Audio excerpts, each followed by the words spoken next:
The New York Rangers have a major problem. Multiple star players have spoken out on the team's lack of success, management, and coaching, and we may have some insight into what the Rangers are planning to do with the rest of this season. We're going to break it all down in this episode of Rangers Digest, but before we do that, a quick reminder to hit that subscribe button. About 74% of you who watch these videos are not actually subscribed to the channel, so if you want to stay up to date with everything New York Rangers, it's free. Be sure to hit that subscribe button, and a special shout out to all 5,000 of you who have subscribed to the channel. Thank you so much for letting the channel hit 5,000 subscribers. Your support has been unbelievable, and we're now on the road to 6,000 subscribers. So thank you so much for that. But let's dive right into it. The New York Rangers clearly have a major problem, and some fans think, it may be coaching, it could be management and Chris Drury. Maybe it's just Mika Zibanejad himself. Maybe it is Chris Kreider. I don't think many Rangers fans think it's only Chris Kreider, and I certainly do not think that's the case, and maybe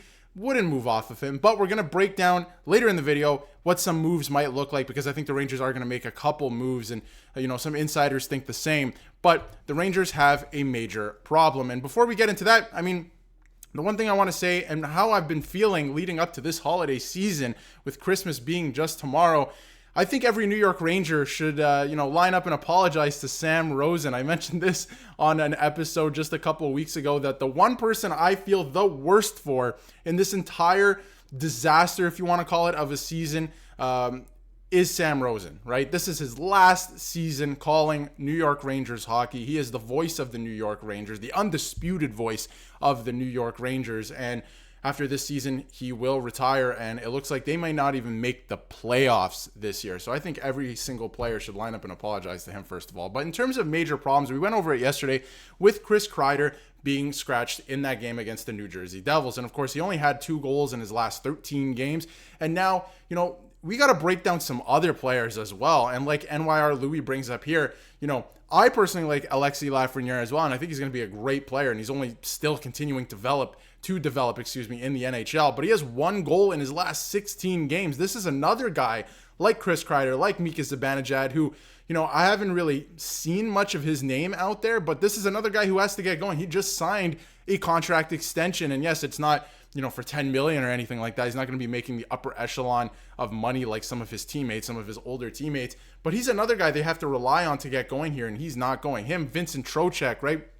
At least Vincent Trocheck gets involved in the rough stuff. I saw a hit the other day from Alexis Lafreniere that was pretty good, trying to assert himself physically, but he's got to get going on the scoreboard. 1 goal in his last 16 games. I thought 2 from Kreider in his last 13 was bad, which it is, because obviously we expect more out of Chris Kreider. But even Alexis Lafreniere at this point in his career, his development, what he just signed for, he needs more than 1 goal in his last 16 games. That is ridiculous. So between him and Kakko's development, what makes you think Gabe Perreault and Hagens are going to be stars here? Rangers quite literally can't develop. And this is something I mentioned very early on when, we started the channel here, that the Rangers notoriously have a very hard time developing talent. I think that's a major problem of the New York Rangers. They usually just trade for talent, or maybe not trade, but sign in free agency, like Artemi Panarin. He chose to come to New York. That helped a lot. You get Mika Zibanejad at the time, he was a great player, and a couple other guys. You trade for all these guys, or you sign them in free agency. The Rangers notoriously, as an organization, have a very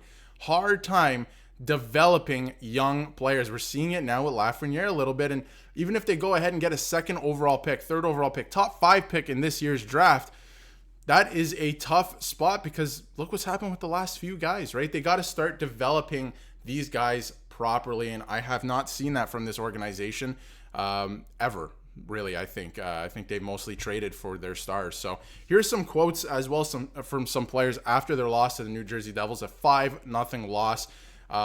We should be embarrassed. It's miserable. The worst one to me is no heart. The worst thing you could say in hockey is that somebody or a team has no heart. I think that's one of the worst things I'll say that anybody could say in hockey. So obviously the Rangers heading into Christmas dejected. It is not a good feeling, and it's pretty crazy thinking about coming into the season. The expectation was to run it back like last year. It's pretty crazy. And now you have even Sean Avery calling for Peter Laviolette's job, saying that he should be fired, that, he's run his course. He's been here for 2 years. And yes, Peter Laviolette, I think, is more And the Rangers have been hiring a lot of these transitional coaches, right? Obviously, like we saw with Gerard Gallant, I think Gerard Gallant is like a 2 to 3 year coach on any team in the NHL. Not to say he's not a great coach. I think he's a good coach. But same with Peter Laviolette. I also think he's a good coach and he has very good use. But again, he's calling for him to be fired. I don't know if I believe much or would take much from Sean Avery personally, but that's his 2 cents. He thinks Peter Laviolette should be fired. A lot of people think that's the case. And listen, something has to change at this point. I think another move has to happen. I think Chris Drury has to be I say start to talk about Chris Drury. A lot of fans have been talking about Chris Drury getting fired, but I think that's a conversation that's going to start in the new year for real this time, especially with, through management and ownership. I think that is a real conversation that's going to happen starting in the new year. And Peter Laviolette, I think that's something that they're going to look at. I think a trade is the most likely outcome. I think that's going to come first, another move. If things still don't move, which I have a hard time believing that they will, and I think most fans see that as well with only one move, I think a bigger move, like possibly coach, then GM, is going to come. And I think Chris Drury somehow still has one bullet left in the chamber, and that is firing Peter Laviolette. I think he'll still have that in his back pocket. But who knows? Ownership could step in, right? Dolan could step in and say, hey, listen up. You are all gone because this is an absurd season. This should never happen. So this is from Snark Messier as well. Anyone is eligible to have their ice time taken away from them and to be scratched, except if you're Mika Zibanejad. Chris Kreider was the latest casualty being scratched. Obviously, we saw it with Capo Caco before he was traded. I feel like that scratching had more to do with him being traded than anything else. I think they had a trade in place. It kind of fell through. He played a game, and then he ended up getting traded. But Mika Zibanejad has to be the next guy to get scratched. I mean, and it's got to be like their first game back after the break. It absolutely has to be because he's been giving them absolutely nothing. And then after that, it's got to be Lafreniere or something. I mean, some of these guys are giving this team absolutely nothing. And for some reason, they continue to get ice time and they continue to be put out there in high pressure situations. So I don't understand that. That is a Peter Laviolette thing. That is the one thing I don't understand with him, his inability to make changes on the fly. And even Joe here in the intermission panel and after the game, right? He usually is so optimistic on the Rangers panel. And I love watching him in between periods and obviously after the game, pre-game on MSG. And even yesterday he said it's embarrassing these goaltenders have done what they've done for this team, and they continue to give the opposition these easy goals. And that's exactly it. I see so many people dumping on Igor Shesterkin and even Jonathan Quick at times. Guys, it's not the goaltenders. I think Igor Shesterkin is still definitely the best goaltender in the NHL. I mean, you could put the best goaltender in the NHL on the worst team, and he's going to have a bad time, right? Like, he's not going to stop everything. So I wouldn't blame Igor Shesterkin at all. I think he's still the best goaltender in the league. He's going to get paid like it, obviously, starting next year. They have to do something to help him out defensively. It's not just the defensive core, but also team defense. And I've been preaching that for so long on this channel. But I thought this was interesting from Phil. And again, before we get to that, just look at this defense core. You let me know if you think this is good enough to even make the playoffs. I'm not so sure, especially with the way Ryan Lindgren's playing this year. Adam Fox hasn't had the greatest year. Zach Jones is in and out of the lineup. And then that bottom pairing is, I mean, Borgen's been okay, but you know what I mean? Like, but I thought this was interesting from Phil. This could be a lost season. They only have a 25% chance of making the playoffs at this point in the season. So I thought this was an interesting idea. He has no idea how to fix it, but one idea is to recreate the 06-07 Flyers blueprint. They finished them last. They sold off Forsberg, Hartnell, and Lupul.